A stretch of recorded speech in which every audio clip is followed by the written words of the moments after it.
काला साया। यूं तो बनारस घाट अपनी खूबसूरती के लिए बहुत प्रचलित है, पर घाट के किनारे कई राज लिए बैठे हैं।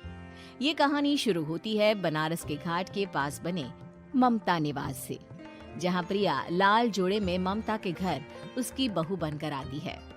आओ आओ बहू, घर को अपने पैरों से पवित्र करो। ममता घर की दहलीज पार कर ही रही होती है कि अचानक एक बहुत गंदी सी बास पूरे घर में फैल जाती है।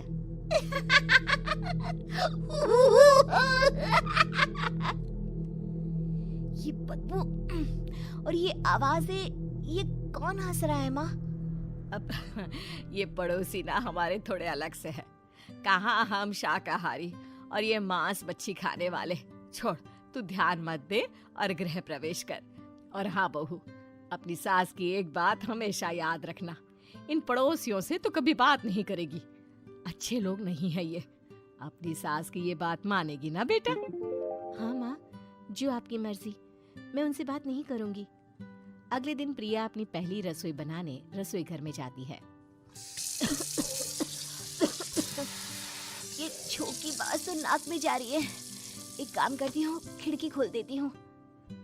प्रिया खिड़की खोलने जाती है। इतने जाले, लगता है इस खिड़की को कभी खोला ही नहीं गया। पर ऐसा क्यों? ओह, नॉन वेज की स्मेल आती होगी ना। 2 मिनट के लिए खोल लेती हूँ, फिर बंद कर दूंगी। प्रिया खिड़की खोलती है। खिड़की खोलते ही उसकी नजर सामने वाले घर की खिड़की पर पड़ती है, जहाँ एक लड़की खड़ी होती है। हाथों में मेहंदी, लाल रंग की साड़ी, बिल्कुल सजी धजी, मानो प्रिया की तरह ही वो भी नई नवेली बहू हो। वो प्रिया को देखकर मुस्कुराती है। हे भगवान, माँ ने तो इनसे बात करने को मना किया था। प्रिया फौरन ही खिड़की बंद कर देती है और तवे पर चढ़े रोटी की ओर देखने लगती है, पर वहाँ रोटी न होकर मछली पड़ी होती है। ये क्या? पहली ही रसोई में इतनी बड़ी गलती। हे भगवान, अब मैं क्या करूं? प्रिया बहुत डर जाती है और फौरन रसोई की सफाई करने और फिर सभी के लिए खाना बनाने लग जाती है। जब वो सबको खाना परोसती है, सब तो ठीक है, मैं बेकार में चिंता कर रही थी। हे भगवान, ऐसे ही बस अपनी कृपा बनाए रखना। रात के वक्त जब सब सो रहे होते हैं, तब प्रिया को पायल की आवाज सुनाई देती है, जिससे उसकी आंख खुल जाती है। ये पायल की आवाज कहाँ से आ रही है? प्रिया उठकर उस आवाज के पीछे छत की सीढ़ियों तक जाती है। तभी उसे बच्चे के रोने की आवाज आती है। प्रिया छत पर जाती है तो क्या देखती है? वही लाल साड़ी वाली लड़की अपनी गोद में एक नवजात बच्चे को घुमा घुमा कर सुला रही है। तभी प्रिया की नजर उसके पेट पर पड़ती है। ओह गॉड, ये तो प्रेग्नेंट भी है। सुनिए, बच्चा सो नहीं रहा है क्या? मैं कुछ मदद करूं? नहीं नहीं, आपके घर वालों को अच्छा नहीं लगेगा, मैं संभाल लूंगी। स्नेहा की गोद से बच्चा हाथ मारकर प्रिया की गोद में आने को छटपटाने लगता है। दोनों घर अगल बगल में बने होने के कारण प्रिया उस बच्चे को गोद में ले लेती है। प्रिया के पास आते ही वो सो जाता है। बच्चे का वो स्पर्श रात भर प्रिया भूल नहीं पाती और अगली सुबह वो छत पर कपड़े सुखा रही होती है। तभी उसे एक औरत इशारा करके बुलाती है। स्नेहा कह रही थी बाबू तुम्हारी गोद में आते ही सो गया। मैं गौरी, स्नेहा की माँ हूँ। बहू, घर आना, बाबू को खिला भी लेना। शाम को जब घर पर कोई नहीं रहता, बच्चे से मिलने के लिए प्रिया छिपकर अपनी पड़ोसन के घर चली जाती है और कुछ देर बच्चे को खिलाकर वापस लौट आती है। इसके कुछ दिन बाद ही प्रिया को पता चलता है कि वो माँ बनने वाली है। ममता की खुशी का ठिकाना नहीं रहता।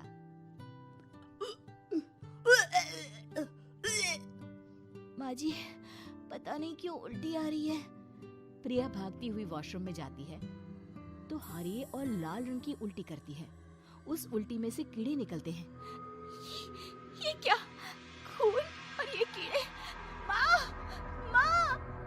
प्रिया की आवाज सुनकर ममता दौड़ कर आती है, पर बेसिन में कुछ नहीं होता। प्रिया हक्की बक्की रह जाती है। ये सब क्या हो रहा है? प्रिया घबरा जाती है और अपने कमरे में जाकर सो जाती है। डर के कारण वो इतनी थक जाती है कि उसकी आंख लग जाती है। तब उसे ऐसा लगता है उसके पेट पर मानो कोई बैठा हुआ हो। कौन हो? प्रिया के पेट पर एक 5 महीने की बच्ची बैठी हुई थी, जो बुरी तरह जली हुई थी। माँ, तुम ही मुझे लाई ना अपने पेट में। मैं तुम्हारी माँ नहीं हूँ। कौन हो तुम? माँ, देखो मैं जल गई बुरी तरह से। 6 महीने पेट में रहने को भी मुझे नहीं मिला। सहला दो ना माँ। बचाओ! बचाओ! माँ! ममता दौड़कर कमरे में आती है। प्रिया की बातें सुनकर वो सब समझ जाती है। तू कहीं बगल वाले घर में तो नहीं जाकर आई ना बहू? मुझे माफ कर दो, मैं गई थी माँ। उस घर में सब मरे हुए हैं बहू। कई साल पहले स्नेहा उस घर में बहू बनकर आई थी। कुछ ही दिन में वो एक बच्चे को जन्म देने वाली थी। पूरा घर बच्चे के आने की खुशी में खोया था कि एक दिन अचानक उस घर में आग लग गई। सब बुरी तरह जलकर मर गए।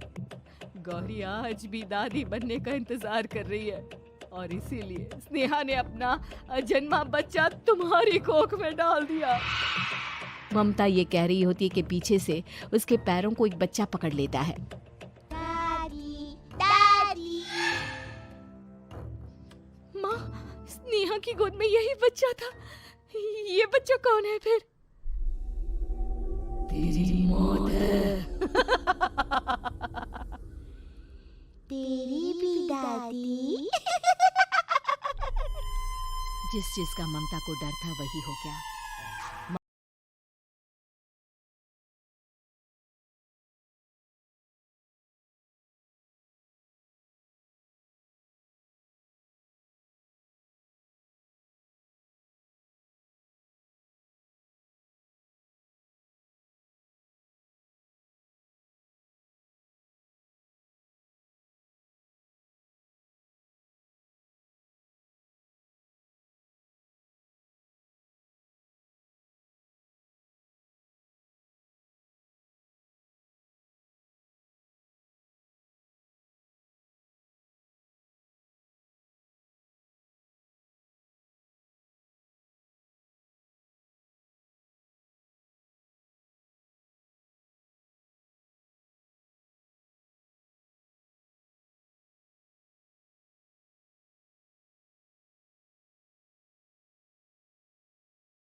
कार करवा देती है और ममता निवास फिर से आत्माओं के साए से मुक्त हो जाता है।